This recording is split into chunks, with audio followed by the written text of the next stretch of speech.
존경하는 12만 여주 시민과 불철주야 사람 중심 행복 여주를 위해 발로 뛰시고 있는 이양진 시장님과 처녀 공직자 여러분, 그리고 정론 지필의 언론인과 방청객 여러분, 안녕하십니까. 서광범 시의원입니다.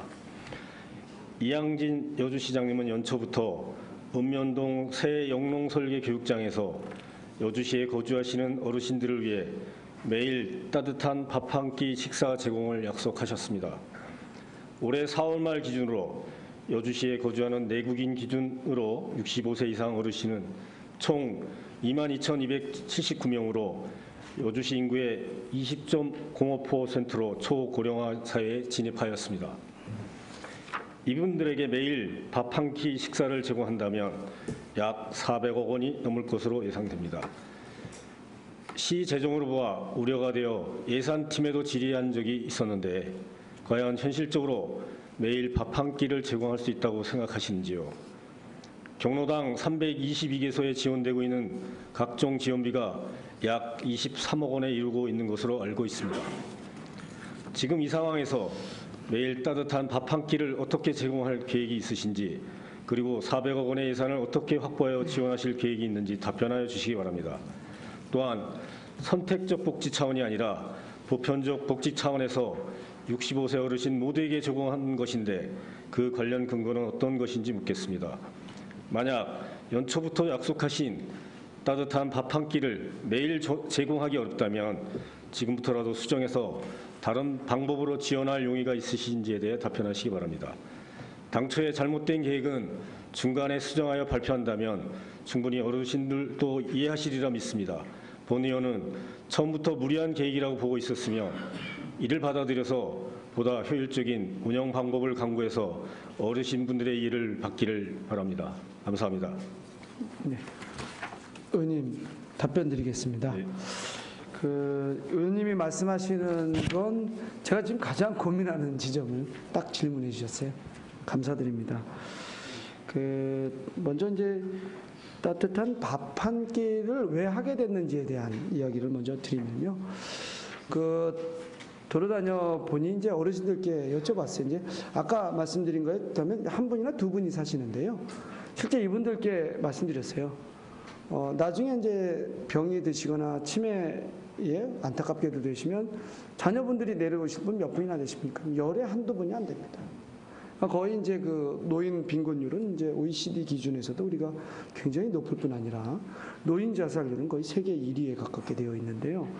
그러니까 빈곤율과 자살률이 이런 높은데 이 문제를 어떻게 해결할 거냐 하는 것이 사실은 우리 정책적 목표로 수립해야 되는 것 아니냐라는 겁니다.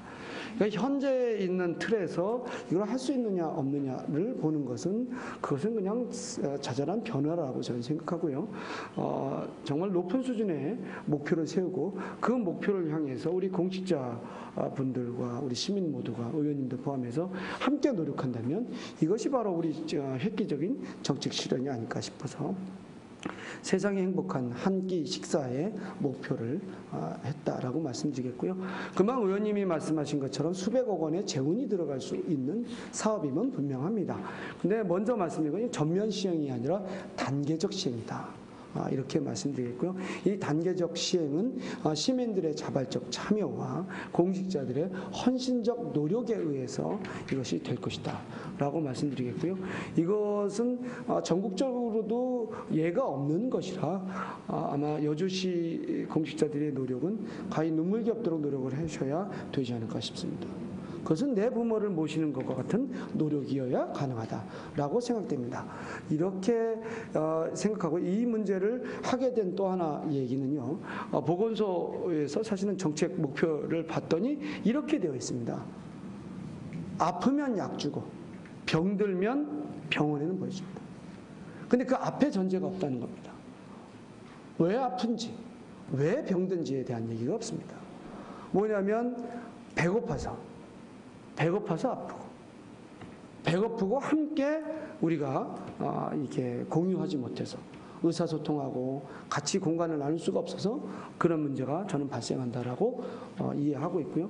그런 면에서 밥 한 끼는 단순히 식사 한 끼를 제공하는 것이 아니라 어떠한 공동체에 밥 한 끼를 우리 이제 갖다 드리면서 그 어르신들은 잘 계신지 아프신 데는 없는지 이런 걸 살피게 되는 거고요.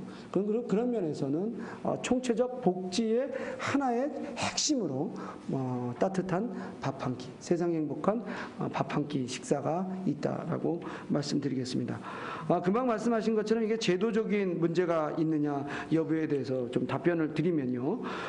노인복지법 제4조 노인복지 증진 책임의 조항을 보면 국가와 지방자치단체는 노인의 보건 및 복지 증진의 책임이 있으며 이를 위한 시책을 강구하여 추진하여야 한다는 규정에 따르면 법적인 근거는 있다라고 말씀드리겠습니다.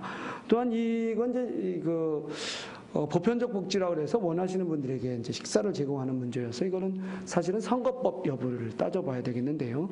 그것에 대하여 이제 선거관리위원회 질의한 결과 지방자치단체가 법령 또는 자치사업 계획과 예산으로 대상, 범위, 방법 등을 구체적으로 정한 당해 지방자치단체 조례에 근거하여 사업을 하는 것은 공직선거법에 위반되지 아니할 것이라며 현 세상이 행복한 한 끼 식사가 법적으로는 전혀 문제 없다라고 저는 생각되고 있습니다.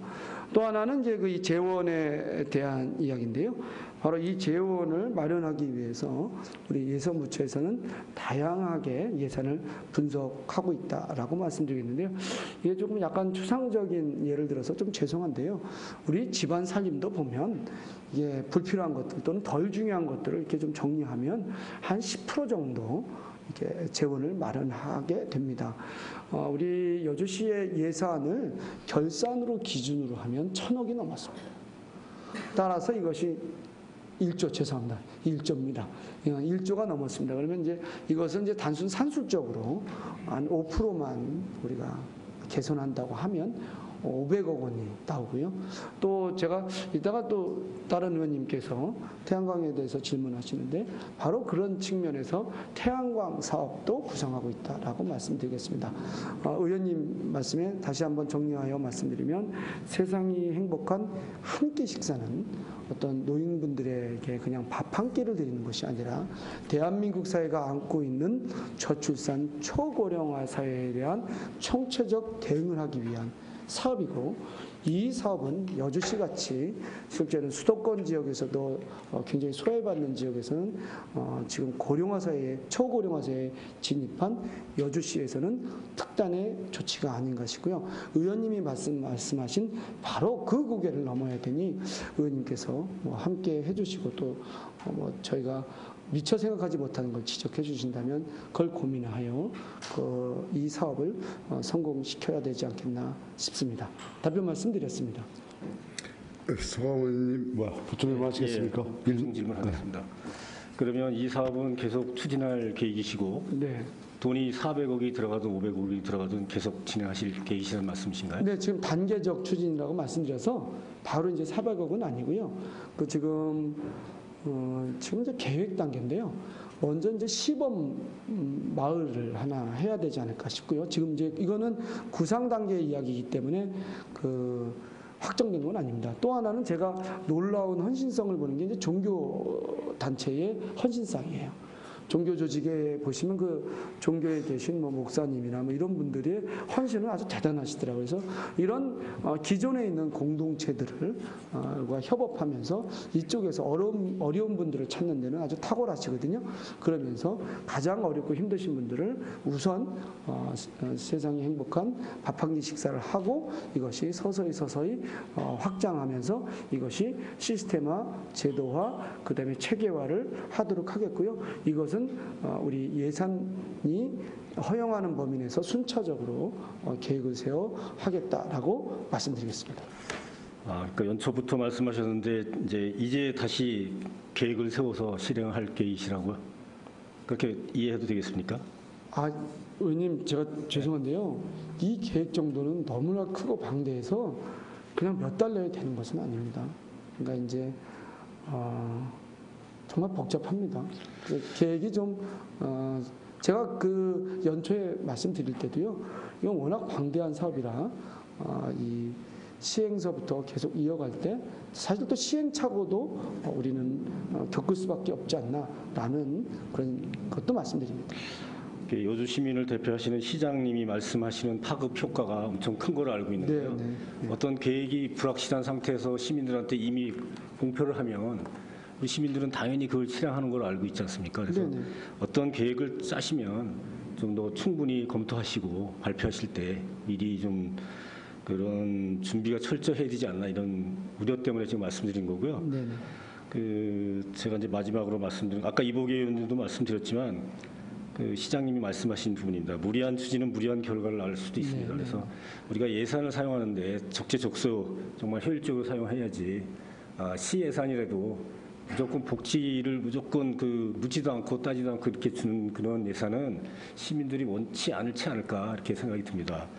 그래서 마지막으로 제가 말씀드린 거는 저희가 이제 결정되지 않는 사항을 이렇게 미리 말씀하시는 것과 아까 제가 뭐 본질과는 다르지만 우리가 4대강 철거에 대해서 결정되지 않는 사항을 미리 반대하는 것과 뭐가 다른지 저는 이해가 좀 안 가거든요. 그래서 앞으로도 시장님이 어떤 계획을 말씀하실 때는 충분한 검토와 논의 집행과 하신 다음에 시민들한테 공약을 발표했으면 감사드리겠습니다. 네, 알겠습니다. 네, 좀 더 네. 신중하도록 하겠습니다. 이상입니다.